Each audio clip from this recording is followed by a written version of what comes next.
We're here on the Ottawa River at Gladiator for the first stage of the Whitewater Grand Prix 2014. We have a best trick competition. It's sunny out. People are stoked. We're ready to go. It's gonna be perfect. Yo, check. Let me flip this script. I feel privileged for all who can witness this. I am close to divine. Know the moment is mine, need an omen or sign. I sprint. Providing a back sound to all the squares that ask around. We getting it. My skills pay me.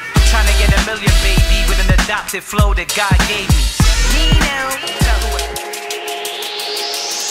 What is your state of mind when you contemplate the possibility of everything becoming nothing?